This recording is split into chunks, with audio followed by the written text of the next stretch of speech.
বিসমিল্লাহির রহমানির রহিম। আসসালামু আলাইকুম সবাইকে। এক কাক ভালোবেসেছিল এক ময়ূরকে। সে প্রায়ই ময়ূরের পিছে পিছে ঘুরে বেড়াতো। ময়ূর এটা বুঝতে পারলেও অহংকারে না বুঝার ভান করে কাককে সবসময় এড়িয়ে চলতো। এভাবে দীর্ঘদিন কেটে যায়।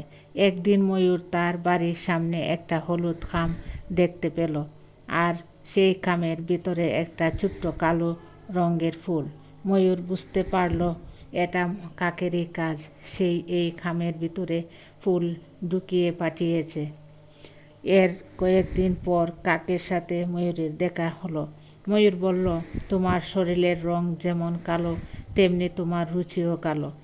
তাই তো এত ভালো ভালো রঙের ফুল থাকতেও কালো রঙের ফুলই পাঠিয়েছ। কাক ময়ূরের কথাগুলি শুনে দুঃখ পেয়ে সেখান থেকে চলে গেল। এরপর বেশ কিছুদিন ময়ূর আর কাকের দেখা পেল না। এভাবে সপ্তাহ গেল, মাস গেল, বছর পেরিয়ে গেল। কাকের সন্ধান আর ময়ূর পেল না। অবশ্য ময়ূর কাকের খোঁজ নেওয়ার চেষ্টাও কখনো করেনি।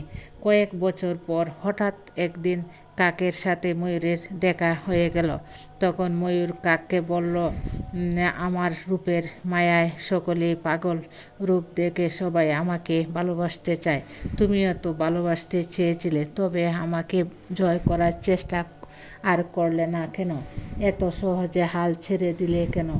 কাক জবাব দিল, তোমার সাথে জীবনে আমার একদিনেই কথা হয়েছিল, আর যতদিন তুমি আমার সাথে কথা বলনি ততদিন আমার মনে হয়েছিল তোমার সুন্দর রূপের আড়ালে একটা সুন্দর মন লুকিয়ে আছে। কিন্তু যখন দেখলাম ফুলের মতো কোমল জিনিসকেও তুমি রং দেখে বিচার করো, তখনই বুঝেছিলাম ভুল করে মরীচিকার পিছনে ছুটে চলেছি। তাই তো সময় থাকতে নিজেকে সরিয়ে নিলাম। ময়ূর বলল, এখন যদি তোমাকে পেতে চাই, তবে কি তুমি আমাকে ভালোবাসবে? কাক বলল, আমার চোখের নেশা কেটে গেছে। চোখের নেশা কেটে গেলে কোনো সৌন্দর্যই আর চোখে ধরা পড়ে না। তখন ময়ূরকেও কাকের মতো লাবণ্যহীন মনে হয়। জীবনের আসল বাস্তব তখন চোখের সামনে দীপ্তিমান হয়ে ফুটে ওঠে।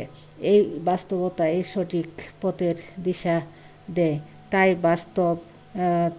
বাস্তবতাকে ভুলে আবেগে আবার গা ভাসালে দিশাহীন নাবিকের মতো অতই সাগরের ঘুরপাক খাবো।